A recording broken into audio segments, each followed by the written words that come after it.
India TV, आपकी आवाज।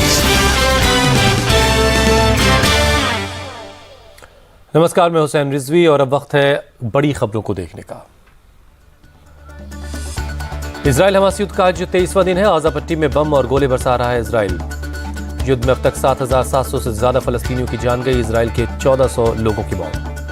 तेल अवीव में हमास ने फिर की रॉकेट दागे। 70 से ज्यादा इलाकों में रॉकेट दागे गए। रॉकेट अटैक के बाद तेल अवीव में बजा सायरन। इजराइल के आयरन डोम ने रॉकेट मार गिराए। हमास के कुछ रॉकेट तेल अवीव की इमारतों पर जा गिरे। कुछ इमारतों को पहुंचा नुकसान। इजराइल की सेना ने फलस्तीन के लोगों को उत्तरी गाजा छोड़कर दक्षिण में जाने के लिए कहा। नॉर्थ गाजा में जल्द बड़ी कार्रवाई का दावा। हमास के खिलाफ इजरायली सेना का सबसे बड़ा एक्शन। एयर स्ट्राइक में मारा गया हमास का एयर चीफ अबू रकाबा। अबू रकाबा ने ही 7 अक्टूबर को की थी हमले की प्लानिंग। हमले हमास के पैराग्लाइडर्स और ड्रोन के डिपार्टमेंट का हेड था। लेबनान की सीमा पर इजरायली फोर्स का एयर अटैक, कई ठिकानों को निशाना बनाया। गाजा के अल शिफा अस्पताल में हमास का मुख्यालय है। इजरायली फोर्स का आरोप लोगों के बुनियादी सामानों का इस्तेमाल कर रहा है। यमन से इजराइल की तरफ दागी गई मिसाइल। अमेरिका ने हूती की सभी 5 मिसाइलों को डाउन कर दिया।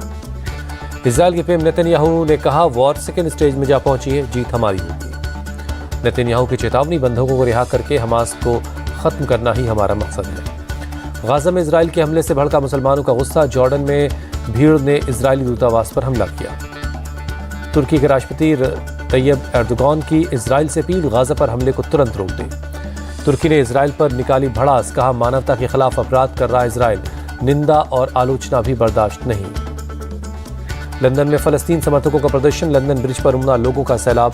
इजराइल के खिलाफ प्रदर्शन किया। इजराइल हमास युद्ध के बीच पीएम मोदी ने मिस्र के राष्ट्रपति अब्दुल फतेह अल सीसी से फोन पर बात की। जंग के हालात पर दोनों नेताओं ने चर्चा की।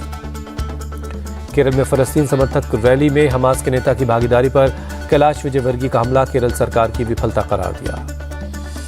यूएनएससी ने 30 अक्टूबर को फिर बुलाई बैठक। इजराइल हमास युद्ध पर होगी चर्चा।